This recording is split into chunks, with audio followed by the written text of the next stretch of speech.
Good morning, ladies and gentlemen. It's Thursday. We're going to review some of your senior squares from yesterday's Wednesday class. And we'll start with Carla's. This is a great start. She's going to be doing something inspired by a new Amazon TV show. Here we've got some basics from Danny, lots of potential. Here we got my man Jacob with a quote that says, I can't palm a basketball with Carmelo Anthony. We're going to talk about the relationships between visuals and text, but we want to have a quote. And so this is a great quote by Michael Scott from The Office. Jasper, what I would encourage you to do is consider if there's additional fonts or alternative fonts that you want to use. Caitlin, beautiful quote.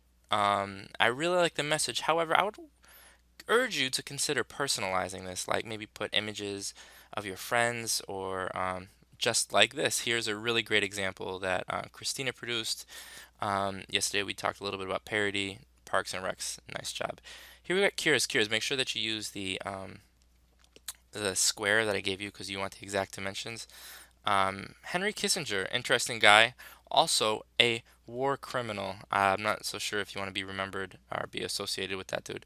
Oliver, balling like the March Madness. That's a start. Mia's doing something similar to Carla. A lot of potential. Here is Adrian, and Adrian really inspired me. We're going to take a look at his work further in depth, talking about contrast, particularly as it relates to this quote that he has. Sharina knows that she's going to get higher res images. She's going to use a magnetic lasso because right now this visual is very disjointed, right? There's no cohesiveness. We want everything to work together. Zoe, this is amusing. Maybe make this visual on the bottom bigger, extend it to the edge of the screen, just like you did here. And again, we've got this nice quote, but there's not a whole lot of contrast, right? Where it says "dear old friends," it's sort of like it sort of gets lost in the background. So what can we do to enhance the overall quality of our visual? So one thing that we can do is make sure the text is nice and big. We can also stagger it around the page, as we have in this example right here. Now Adrian, he had that American flag, and his text looked a little something like this, right? So we have black text on a red and white background. What I would encourage you to do is consider inverting the color. So we want white text on a red background and red text on a white background. So Photoshop, of course, is going to be not black but white. We're going to have heart, and I made each of these their own layer. We're going to have heart be white, and we're going to have New York City Lab School. Oh, I lied. We're going to have and the white. And I'm doing this layer by layer. An easier way to go through and do this is if I'm clicking on the New York City Lab School layer, right, and I'm holding Control and I select the mind, and then I click on transforms the. I have three layers selected, and we want these to be a nice red. So what I'm going to do is I'm going to jump to the top where we can sort of choose the red that we want, or we can sort of jump into the this flag itself in the eyedropper tool, sort of pulled up immediately. I'm going to press OK. And now all of a sudden, we've got this color inversion, right? Photoshop transforms the heart, the mind, and the New York City Lab School because hasn't it, right? And maybe you're thinking, Droz, that's a pretty cool font. I don't have that font on my computer. How might I go about getting this Luna font? That's a wonderful question. What we're going to do is we're going to go to only my favorite website, dafont.com.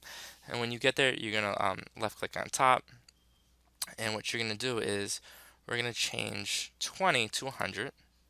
We're going to press submit.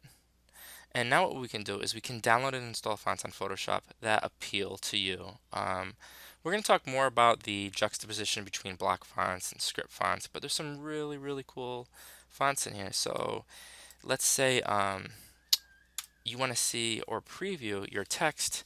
Let's do Photoshop is amazing because there's variations in every font, of course. We can see how it looks with Mark My Words. That's pretty nifty, as is Queen of Heaven. I like I love this. This is so cool.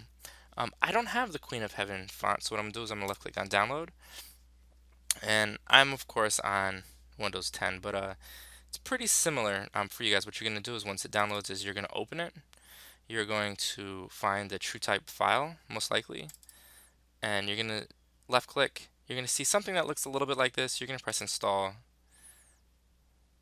Great. And so it just installed Queen of Heaven. So now when we go back to Photoshop and let's say I click right here and I'm going to write period 2 is the best.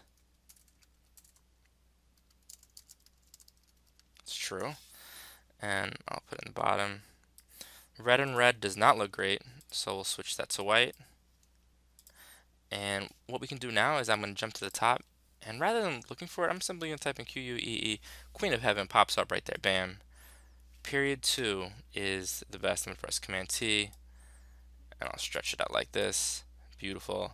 All right, ladies and gentlemen, I'm looking for a tremendous amount of creativity. I'm looking for cool quotes. I'm looking for nifty fonts and a lot of contrast.